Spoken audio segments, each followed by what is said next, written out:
Europe 1. Il est 7h18, c'est l'heure de l'édito Éco, Nikos. Nicolas Barré, le patron de la rédaction du journal Les Échos.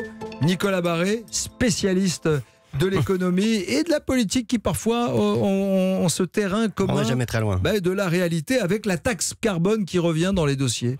Je pensais qu'elle était définitivement mise de côté. Non, justement, ça peut paraître politiquement effectivement suicidaire. Pourquoi diable s'entêter avec cette taxe carbone qui a provoqué la révolution sur les ronds-points? Or, c'est pourtant ce qu'a dit hier François de Rugy, le ministre de la Transition écologique, au micro d'Audrey Crespo-Mara. Le sujet est sur la table. Et ce matin, Nikos, 85 députés de tous bords signent une tribune dans le Figaro pour réclamer le rétablissement de la taxe carbone. Et jouer avec le feu?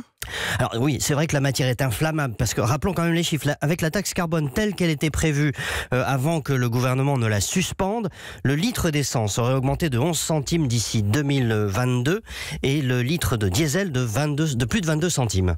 Ça veut dire quoi? Que cette taxe va revenir réellement? Le gouvernement va la rendre réelle? Le gouvernement veut au moins poser le débat, parce que l'écrasante majorité des Français, plus de 80% selon les sondages, s'inquiètent du dérèglement du climat et même le perçoivent. Une pétition même contre l'État pour inaction dans la lutte contre le réchauffement climatique a déjà recueilli 2 millions de signatures. Mais en même temps, les Français rejettent la taxation punitive du CO2. Alors, est-ce qu'il est possible de concilier les deux points de vue? Il y a une solution.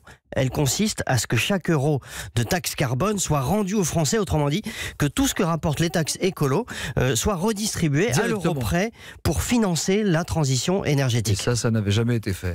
Non, c'est-à-dire que dans le cas précédent, seulement un quart de ce que devait rapporter la taxe carbone devait être redistribué, et les 3/4 allaient dans les poches de l'État. Si on redistribue tout pour financer la transition énergétique, évidemment, ça devient une autre histoire. C'est nettement plus acceptable. C'est cette idée que le gouvernement veut mettre sur la table.